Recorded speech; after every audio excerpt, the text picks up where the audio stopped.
barembye murakoze umwami Yesu n'abahezagire.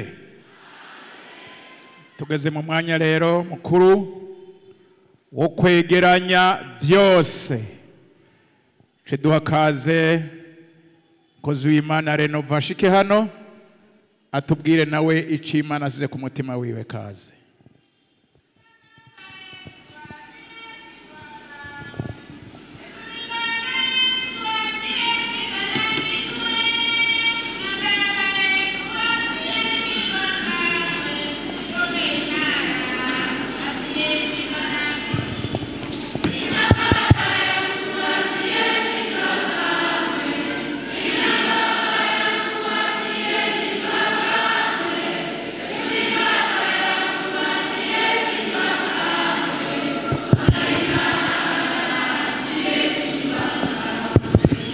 Yesu mwami nashimwe.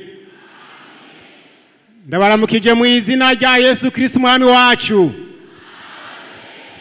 Ego imbere yuko dutangura gusoma umurongo w'ijambo ry'Imana nagomba mumvirize kino kibazo gitoya. Umuntu umwe baramusavye ngo atange amanota ku bantu babiri. Abo bantu babiri umwe ntiyari yaje gusenga, uwundi yari yaje gusenga. Hamu yaje gusenga ataha atana kimwe atahanye, ashitse muhira wa undi ataza gusenga aramubaza ati mbega mwiziki? Umwe yaza gusenga arabura icyo avuga, tije nabonye gusa uhagurutse yigisha aravuga semame ati mugabo sinumva icyo yavuze. Hanyuma umuntu aravuga ati none muri abo bantu babiri uwusumba uwundi ninde? Aravuga ati uwusumba uwundi ni uwo muntu ataje gusenga, arasumba waje gusenga kuko waje gusenga asa nkuko yataye umwanya. Ati none baha amanota, ati wataje gusenga uwo muhangahe, uyaje gusenga nawe yaje gusenga gatacha atahanye uwo muhangahe. Aravuga ati uwo ataje gusenga no muhubusa, uwo nawe yaje gusenga gatata yatahanye no muha amanota yitwa akamaramaza. Ati kuko ubusa busumba akamaramaza. None rero nawe ntutahana akamaramaza utahanye ijambo ry'Imana. Yesu abahezagire. Tuzinguye biriya zacu mu gitabo c'imigani. Igitabo c'imigani igice ca 25 umurongo wa 27. Urupapuro n'amajana 743.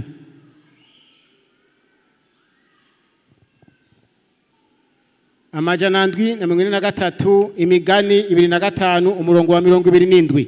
Reka dusome ngira mwahabonye. Urupapuro n'amajana 743. Imigani 25 umurongo wa 27 havuga gutya: si vyiza kurya ubuki bwinshi cyane, kandi kwironderera icubahiro si icubahiro. Ndasubiramwo: si vyiza kurya ubuki bwinshi cyane, kandi kwironderera icubahiro si icubahiro. N'iri jambo ry'Imana tugomba duhagarare ko muri umwanya. Icigwa cuno munsi kivuga icubahiro. Igiki? Icubahiro. Ijambo icubahiro rivuye muri vuga kubaha. Kuba nyakubahwa canke kwitwa nyakubahwa ni vyiza, kuko abantu benshi barabigomba kwitwa ba nyakubahwa.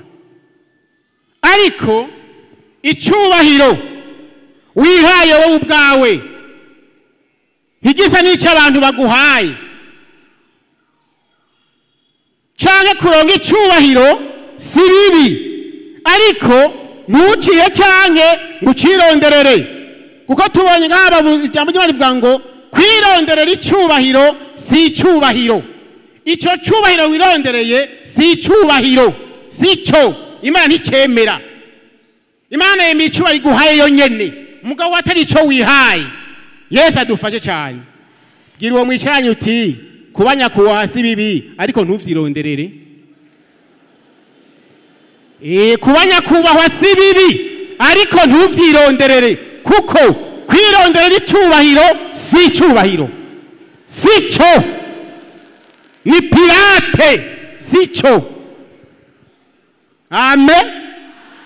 Kwitwa nyakubahwa si bibi ariko ntiwironderere wowe kwitwa nyakubahwa. Wowe ntuvyironderere kwitwa nyakubahwa. Ntuvyironderere kwitwa nyakubahwa kuko ivyo wironderere ukitwa nyakubahwa si icyubahiro. Imana nicemera. Mu majambo make kwiyita nyakubahwa ni ukwishira hejuru cyane kugira ubwibone. Yesu adufashe cyane. Yesu adufashe cyane. Rondera ukugororoka, rondera ukwezwa, rondera ukwihana neza. Mbega ivyo vyo uri kurironderera bizogushikana he? Biherera ku isi. Ariko arahiriwe umuntu yarondera ukwezwa, akarondera gutungana, akarondera ukugororoka, uwazoraba ubwami azoraba mu ijuru, Imana izomuha kuja mu ijuru.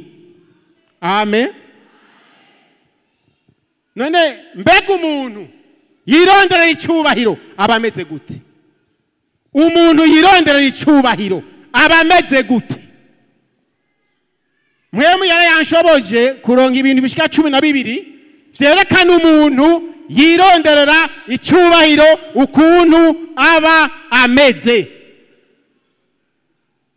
Ubwa mbere, icyambere, umuntu yironderera icyubahiro n'umuntu afise cyangwa yuzuye ubwibone. Mu gitabo cy'imigani igice cya 16:5 havuga ngo umuntu wese ubwibone mu mutima ni gisesema kuhoraho vy'ukuri akazobura guhanwa. Umuntu yironderera icyubahiro ubugira kabiri ni umuntu akunda kwishira hejuru, yamagomba ko iminsi yose kwiyerekana ko ari hejuru y'abandi. Icya gatatu ni umuntu afise umunoho urenze wo kuronka icyubahiro. Hari aho usanga afise umunoho wo kuronka icyubahiro, gakubitana inkokora pambisa mbisa ndahaje pisa ndahaje. Icyo cyubahiro wihaye si cyo kivuye ku badayimoni cyo, kuko nico wirondera. Bibiri ivuga ngo kwirondera icyubahiro si icyubahiro. Icya kane, umuntu yirondera icyubahiro ni umuntu agayana cyane, umuntu asuzugurana cyane. Ukazabona umuntu agayana cyane, asuzugurana cyane, azo ko yironderera icyubahiro, bagomba we ni washoboye, ni waboneka, ni jewe bajya ntaco bamaze, ujya ntacamaze, azo ko yironderera icyubahiro. Icya gatandatu ni umuntu atigera yemera ivyo abandi bakoze, aguma avuga ko icadakoze si cyo. Hari abantu mu migusa bavuga ati jewe ntavuze, ivyo bavuga byose sivyo. Wewe urinde, wewe urinde kuri umuntu ahema impwemu z'abazima zikuvuye mu cupa nk'abandi, ahuga y'abandi ni kuki ngo ntagikoze ngo sivyo. Uwo muntu uzocumenya ko yironderera iki icyubahiro kugira ngo aguma aboneka ko ari we. Amen. Kandi Imana idufashe. Ikindwi ni umuntu ahari hose agomba kuba umushefu, kuko yamabona ko ari washoboye wenyene. Amen. Abantu benshi mu migwi myinshi bariho bene abo, avuga ati shefu sindamwemera, ivyo akora sindavyemera. Wewe urinde, wewe wo gushiraho wocukora ibitangaza. Burya abarorezi b'umupira nibo bakosora abakinyi. Iyati yateye nabi, yateye nabi, muga we mushire yurabi akubita amaswata gusa. Gukosora biroroshe ariko gukora biragoye. Wewe wiyitanda uvuga ngo ngubaye, wewe uri iki? Dushobozwa vyose ni uduha inkomezi. Kandi uburongozi bwiza nubwo mwijuru gusa. Aha mwisi umurongozi wese amafisi intege nke, mugoko kumuvuga naka ujya mu chef ntabyo ashoboye ameze wewe urinde wewe wantu umuntu weho Yesu adufashe turondere kugororoka turondere gukizwa neza hitugwanire kwironderera ivyubahiro. 18 n'umuntu agomba ko abantu bose bamushimagiza bafite nakavuze uwo muntu yironderera iki icubahiro. 9 n'umuntu w'amanyama kandi ni ntakugwa kwijambo. 10 n'umuntu agomba ko abantu bose bamwubaha ariko we ntabubahe, agomba ko bose bamwubaha mugabo we ntabubahe ariko nyakubahwa arubaha. Nyakubahwa agira gute arubaha. 11 n'umuntu agomba kwamaje imbere muri vyose. Rero umuntu nk'uwo iyo muri kumakwana kwa vy'Imana udasenza Imana guye kwihangana wa muri mu ngorane zidahera kuko ntagomba guca bugufi. 12 n'umuntu irondere cyubahiro n'umuntu yuzuye akajambo kitwa jewe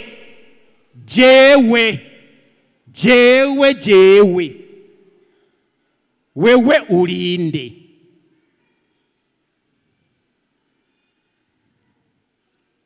Ngo je mvuze bose baca bacereza ngo jewe ntabonetse ntibikunda ngo ko ntarimwo ngo ntivyari kuba kononekara ngo kuko ngo sinarimwo. Yesu adutabare cyane kandi ivyo kwirondera icyubahiro no mu gihe abaririmbyi birimwo.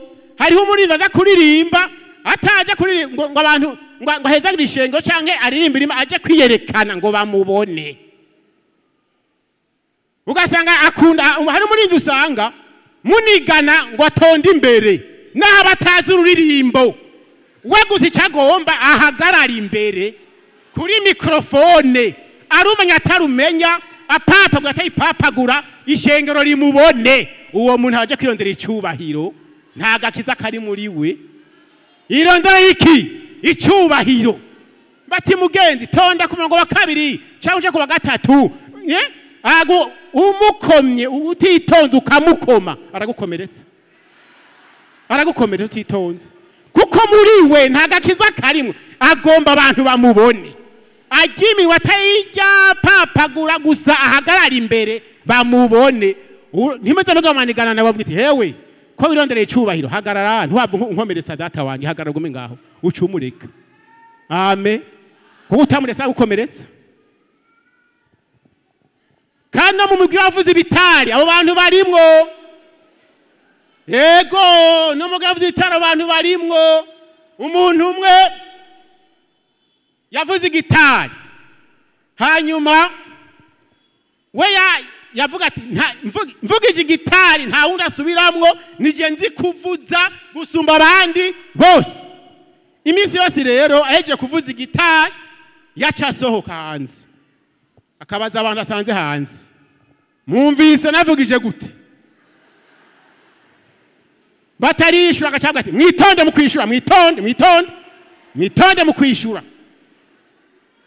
Wihenze ukavuga ko mu kuvuza habaye mwikosa ntiyasaba kuramutsa. Muguvuza uti nukuri wavugije neza yaca gorohera ati genda ugura amata. Yirondera riki Yesu adutabare cyane.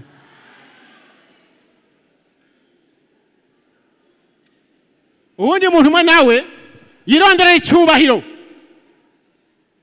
yaragiye ahantu mu rubanza aca abanza gutelefona n'urubanza tinone ko wantumiye ngomba nze uza kunyicarika he. Ntarashika mu rubanza mugabanza kubaza haza kwicara. Yirondera iki icyubahiro.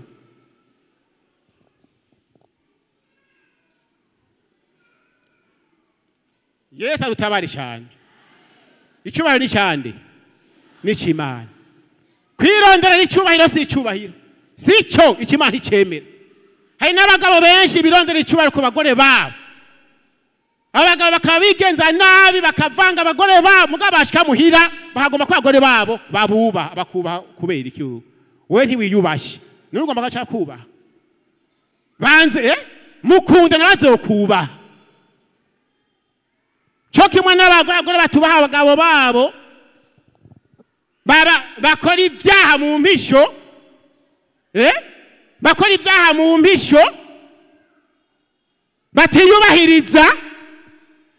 Yesu adufashe cyane mu gitiyubahirije ntawe uzokubahiriza uteye personality personality yawe yononye ubuntu bwawe bwononye ntawe uzogusubizako wiyambuye agashambara uraba gusa. Yesu adufashe cyane. Abasore hari abasore babesha bigeme mu kuja kubaresha agenda batiye imodoka kugira ngo berekane yuko bafise uburyo. Hari n'abatira amahera bakayashira mu ngodo yabo bakagenda kuresha bayafise ngo bereke bajya bakobwa yuko bafise iki amahera. Mukobwa uragaba uwo musore yirondera icubahiro ariko yishira hejuru agomba umweme ntaca afise. Urasenga Imana iziguhe ukijijwe neza apana yironderera iki icubahiro. Hajya ukwishira hejuru cyangwa kwirondera icubahiro. Umuntu wese yishira hejuru cyangwa yirondera icubahiro uwazosanga umuntu wese yishira hejuru azosanga agatikizo imbere ariko uwicisha bugufi azosanga icubahiro imbere. Uwishira hejuru wese azosanga agatikiza imbere ariko uwicisha bugufi azosanga icubahiro imbere. Dusome igitabo c'imigani aho nyene igice ca 18 umurongo wa 12. Imigani 18 umurongo wa 12 havuga ngo uwishira hejuru mu mutima agatikizo azogasanga imbere kandi ukwicisha bugufi kuzosanga imbere icubahiro. Yesu adufashe cyane. Uwishira hejuru cyangwa wirondera icubahiro azosanga agatikiza imbere cyangwa asange kumaramara cyangwa ugutetegwa ariko uwicisha bugufi atirondera icubahiro uyo azosanga imbere icubahiro. Mu yandi majambo umuntu yicisha bugufi aba ari karaja iyicubahiro kiri. Yesu adufashe. Yesu adufashe. Kwirondera icubahiro si icubahiro. Umuntu ubwibone cyangwa irondera icubahiro azosubizwa hasi. Dusomanye na mu gitabo c'imigani igice ca 29 umurongo wa 23. Umuntu ubwibone cyangwa irondera icubahiro azosubizwa hasi. Dusome igitabo c'imigani igice ca 29 umurongo wa 23. Havuga ngo ubwibone bw'umuntu buzomusubiza hasi ariko umutima uciye bugufi azoronka iki icubahiro. Ubwibone bw'umuntu buzomusubiza hasi kuko uwo muntu ni wa wundi yamagomba kwishira hejuru ariko ijambo ry'Imana riratubwira neza mu cete ca mbere cyazwe na Petero igice ca 5:6 kivuga ngo mwicishe bugufi muri munsi wo kwimana kubushobozi kugira ngo izibashire hejuru mu gihe gikwiye. Ariko umuntu yagomba kwishira hejuru kwirondera icubahiro Imana izomusubiza hasi. Imana igomba ko ari ikuduza none Imana kwiri hejuru nawe ugaca wishira hejuru ije kukuraba ikagusangura uraho hejuru ikigushirahe icyusha hejuru igushira hasi. Bisigura iki? Ukaba washizwe hejuru ukaburi hejuru ucu usenga Imana igushoboza igihe gukora icyo kokwa wahawe cyo kuba hejuru wicishije bugufi atari uko naho kumaze kuburi hejuru nta kindi uburindiriye itakoze neza uburindiriye gutibuka.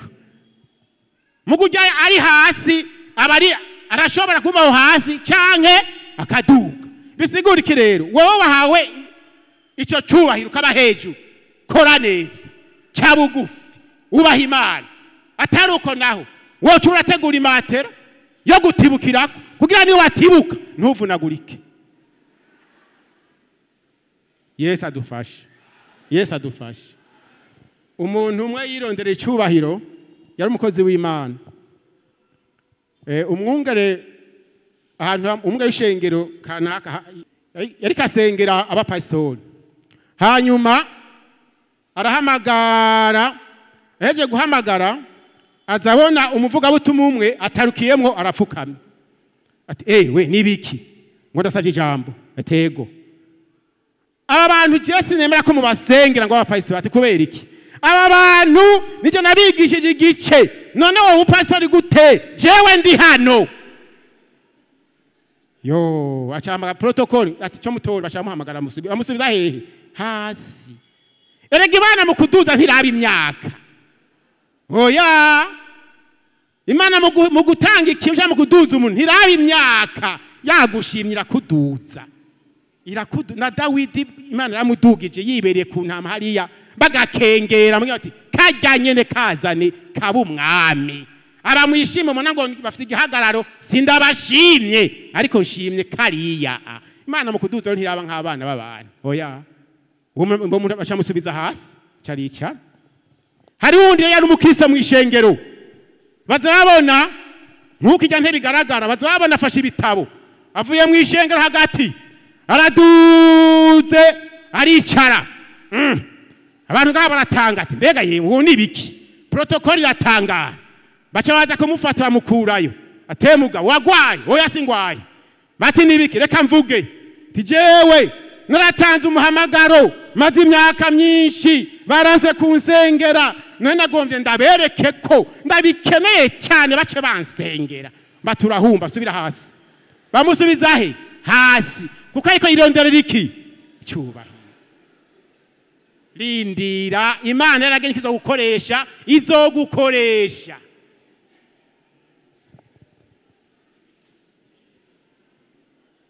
Yesu adufashe cyane.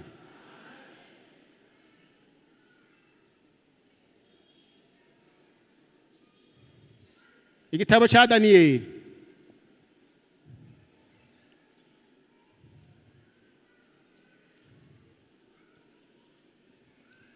Igitabo cha Daniel igice cha 4 umurongo wa 28.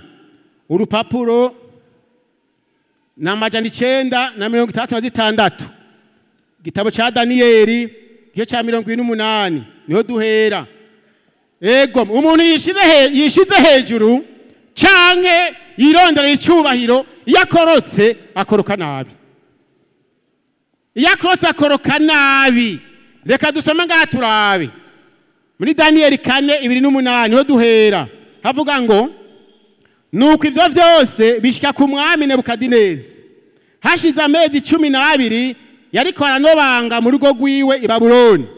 Umwami aravuga ati mbega aha si Babuloni hahambaye aho niyubakiye ngo habe umugwa wanje nibera ko nkubakishije inkomezi z'ububasha bwanje ngo hatere igitinyo canje cubahiro.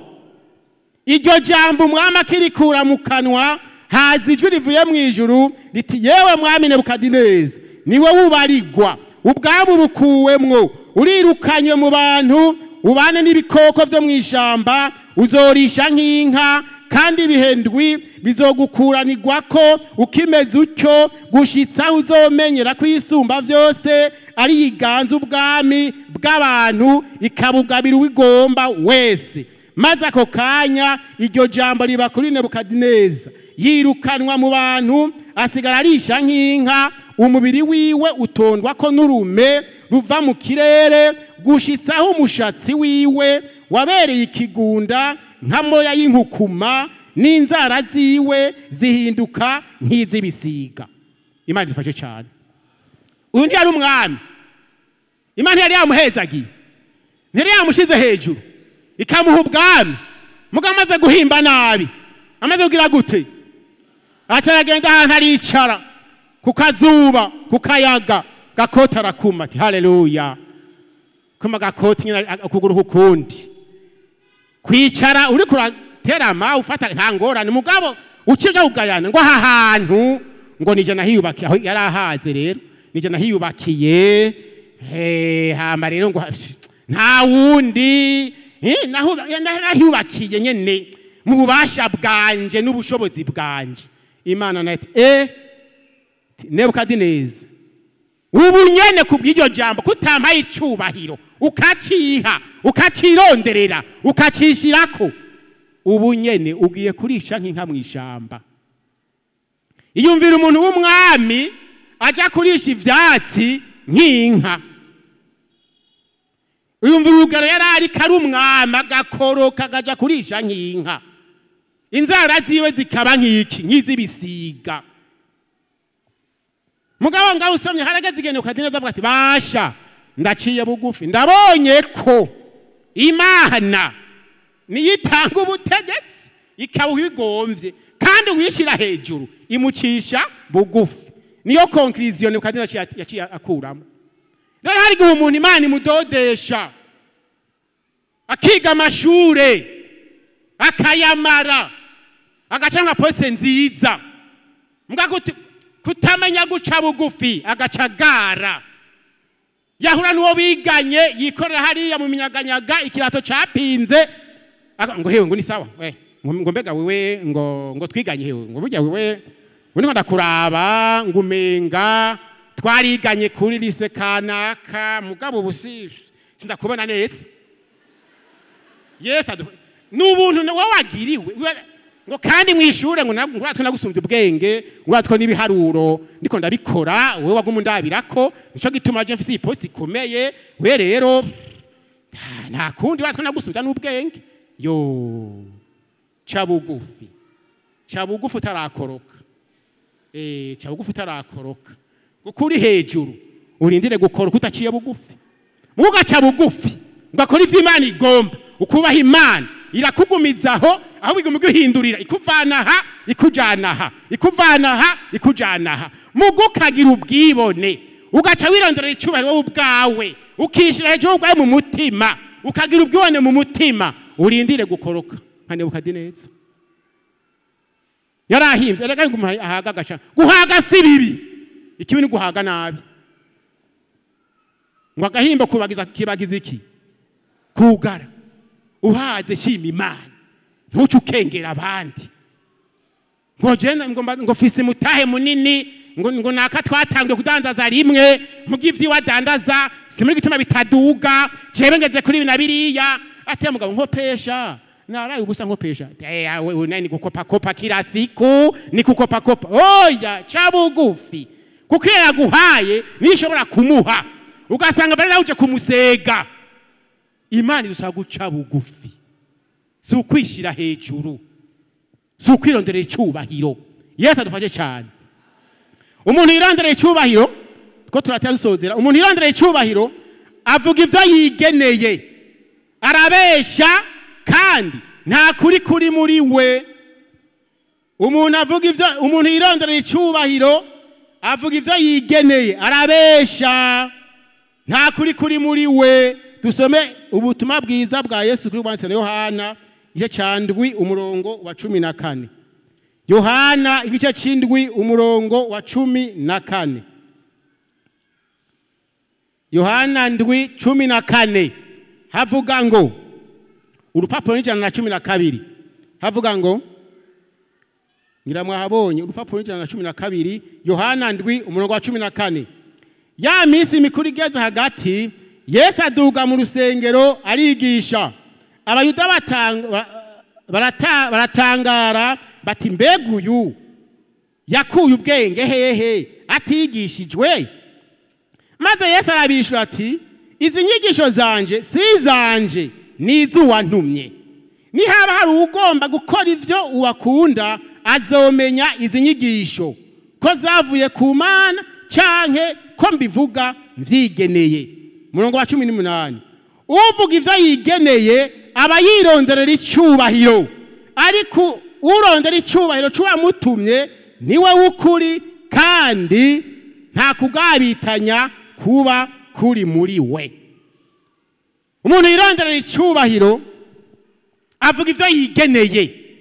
Usanga umuntu akunda kubesha akunda kwiyemera mu majambo akavuga ibi jewe namba mbwira abantu jewe navuze uku jewe akishira kwa masifa yose ariko yironderera iki icyubahiro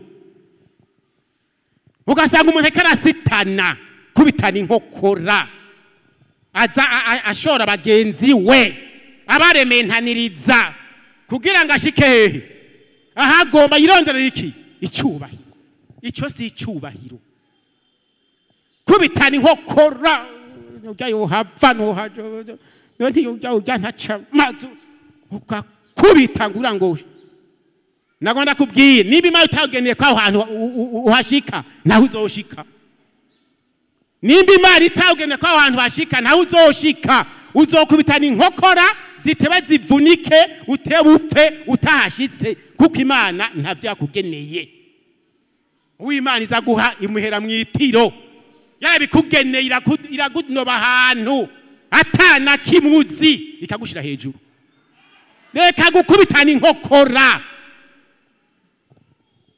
ngo ndondera iki ngo ingufu zawe sizo zizotuma ukironka rondera ukugororoka rondera kwezwa rondera ukizwa neza ibisigaye imana igomvye kuduza ikaguha ikintu izokiguha amen pana kuremereza abantu ubabeshera kugira ngo ushike ku ntumbero ugomba naho uyishikako ukagara ngo ufite icyubahiro ko ari cyo wirondereye sico ni icamanyanga sico ikimana nticemera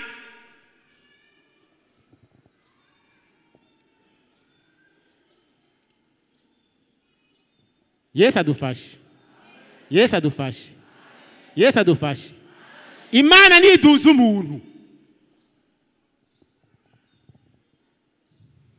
ariko niwandira kwiduza irakumanura nta widuza araduzwa widugije barakumanura nta widuza araduzwa widugije barakumanura reka kwironderera icyubahiro kuko niwubaha imana izokikuronderera dusoma muri Yohana 8 igice ca 49 Yohana 8 igice ca 8 umurongo wa 49 sawa mumbabarire Yohana 8 umurongo wa 49 havuga ngo Yesu arabishura ati jewe sindimwo dayimoni ariko nubaha data namwe nimunyubaha jewe sinironderera icyubahiro hari ukindonderera kandi niwe kamara amagambo amen Yesu jewe naho munyagiriza ngo ndimwo dayimoni sindimwo dayimoni jewe sinironderera icyubahiro ndiko nkorera uwantumye amen ati hari ukindonderera ati kandi ona ni kamara amagambo ni final ni sentare ntahinyuzwa atora asinya basinye tijese ndonderera icyubahiro hari ukindonderera tugasanga umuntu ekaronderera icyubahiro arondera oya icyufurugutamwe ibyo fugutamwe byose uriko wironderera icyubahiro sico naho uzogishikira ntuzoje ngaho ngo ndashima imana ngo yampezagiye nawe wahashitse ukoze amanyanga icyo si icyubahiro ni pirate kuko nico wirondereye Yesu ati Yesu nironderera icyubahiro hari ukindondera ati kandi ni kamara amagambo dusomye aho nyene ku murongo wa 54 avuga ngo Yesu arabishura ati ninaba niha icyubahiro canje kizoba ari icyubusa uwumpa icyubahiro ni data uwo muvuga ngo ni imana yanyu ati ninaba niha icyubahiro icyo cyubahiro si cyo icyo wihaye si cyo oya icyo imana igwa nicyo ari cyo Yesu arafashe cyane dusomye ngaha mu gitabo cy'ibyakozwe n'intumwa ibyakozwe n'intumwa igice ca 12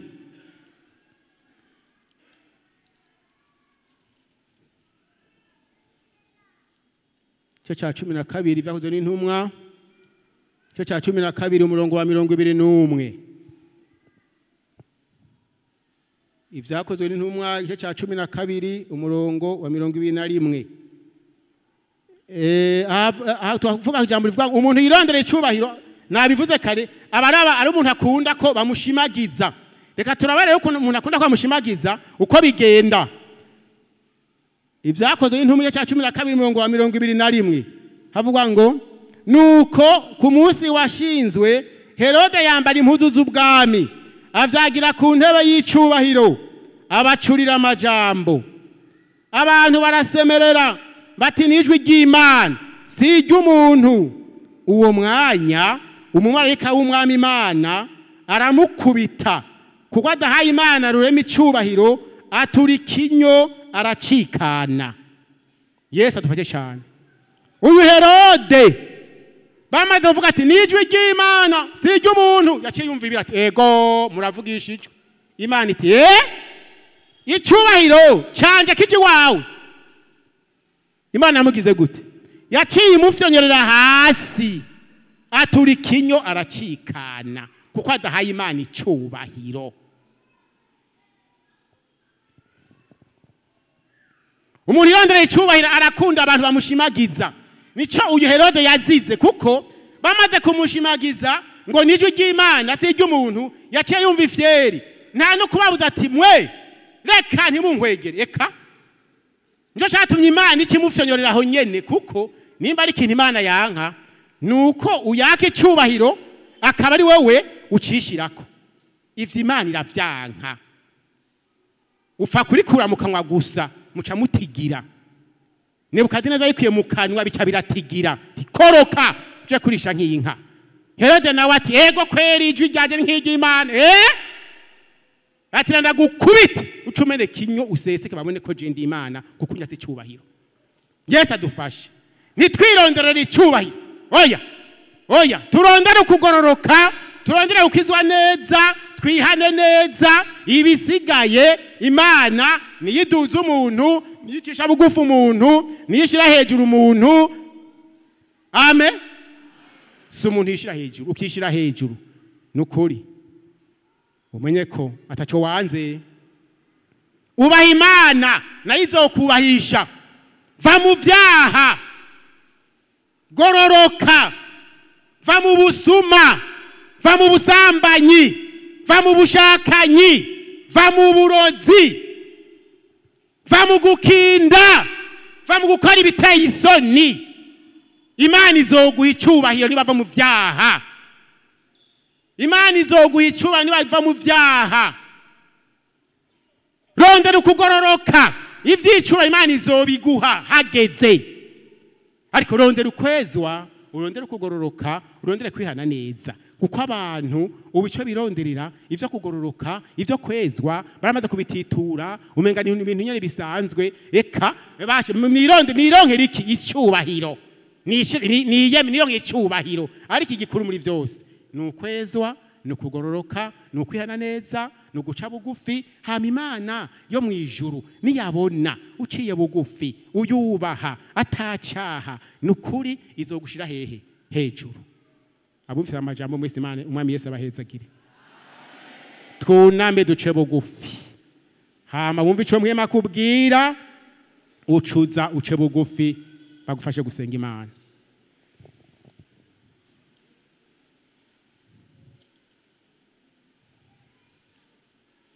natanze kaze ku muntu yumva icavwe na mpwemu yera aze bamufashe gusenga atawuriho naho nyene turashima Imana yo mwijuru ariko ndaguhaye kaze ico mavwe na mpwemu ndaguhaye kaze abakozi Imana bafashe gusenga